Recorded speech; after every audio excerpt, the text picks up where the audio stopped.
How will today's Excel tip enhance your data analysis? Join us in this detailed tutorial from our expert trainer who walks you through each step. Let's get started. In this lesson, we're now going to talk about number formatting. So number formatting can essentially mean currency. It could mean percentages. It could mean the number of decimal places. It could mean dates. It could mean any number of things. So you'll notice here on my top ribbon, I have something called the number group right here, and I have some preset number options like dollars, percentage, where you want your comma, and then also if you want to move your decimal places to the left and right. You'll also notice that there's a little drop down that's going to allow me to see all kinds of other preset number formats, like the different lengths of the dates, time, percentages, etc. Then you can go even deeper to more number formats if you like. Now let's go ahead and just see how we can work with these. I want to make all of these into dollars. So I'm going to highlight all of these numbers, and then very simply, I'm going to click on the dollar sign. Now, I don't want all of these to have two decimal places, so very easily I can move my mouse over this and it's going to tell me decrease decimal. I hit that twice, and just like that, I have no decimals. Now, you'll also notice that I have this empty cell. Well, all of these have now been pre-formatted.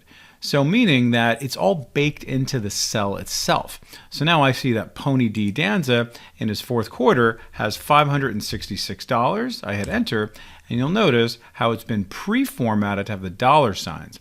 That's a really nice trick that if you know that something is going to be formatted a certain way, whether it's a number or text, you can pre-format it, meaning format it ahead of time, and that'll really save you some time. Let's go ahead and do one more. Beautiful, you can see that, and we'll do a couple more here. Hit the tab key to go across. Lovely, and every single one of these now has that number format built into it.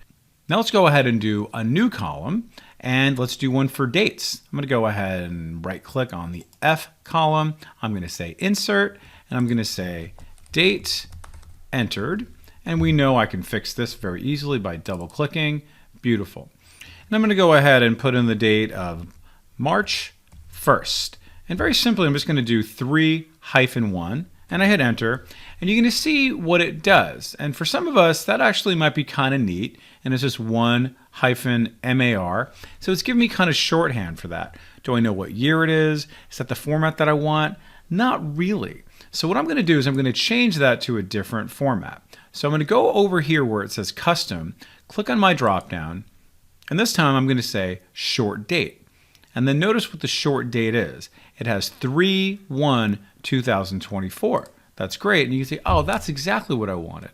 So if you don't do any kind of format, you're going to get that initial way that it showed it earlier.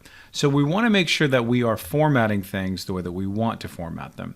Let's go ahead and highlight everything here. And this time I'm going to go into my Format Cells dialog box. There are a few ways you can get to the Format Cells dialog box. Earlier, when I clicked on this little drop down, you can go over here to More Number Format. You can also click on this little guy right here. That'll take you to your Format Cells dialog box.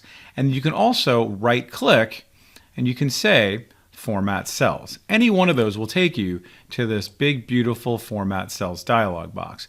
Now there's a lot to unpack here. I'm just going to focus currently on just the date category within the number group here.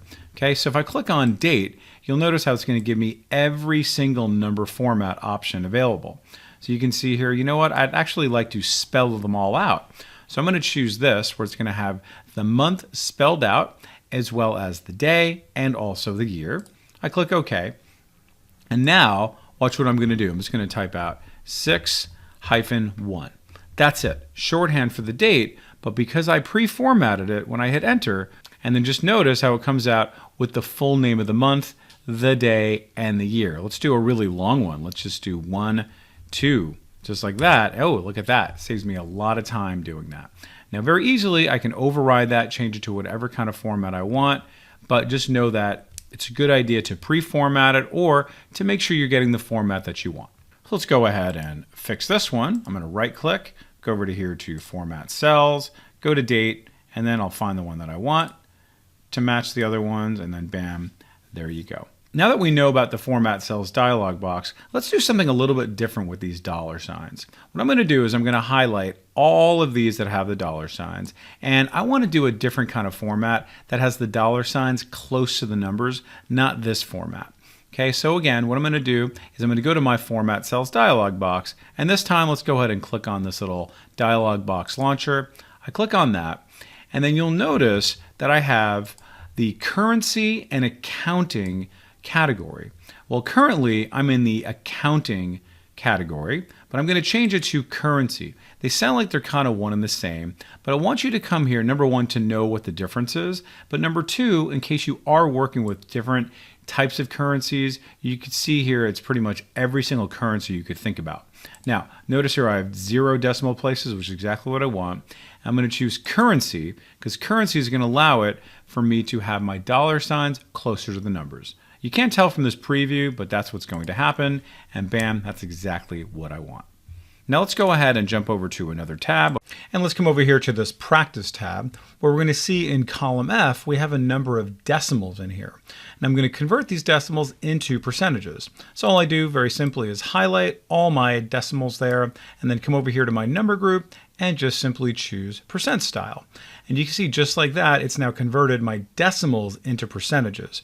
Now what I'd like to do as well is make this into 2 decimal points after the percentage. So I go back over to my number group, and I'm going to come over here to this one right here where we have this increased decimal option. I click on that twice, and I'm good to go. Now let's use something that we've done in the past, which is our format painter, to apply that to the rest of these. Now I have all these highlighted, and all I'm going to do is double click on my format painter, and now very simply I can use formatting for not only text formatting but also number formatting. And not only does it take the percentage formatting but also takes the decimal formatting. I'll go back to my format painter to turn that off. Very good. So pause the video, practice that. You see there's lots we can do with number formatting, percentages, dollar signs, decimal places, dates, and more. Are you happy with this training?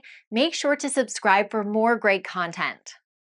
Don't let your momentum stop here. Check out our recommended playlist for more helpful videos to boost your skills.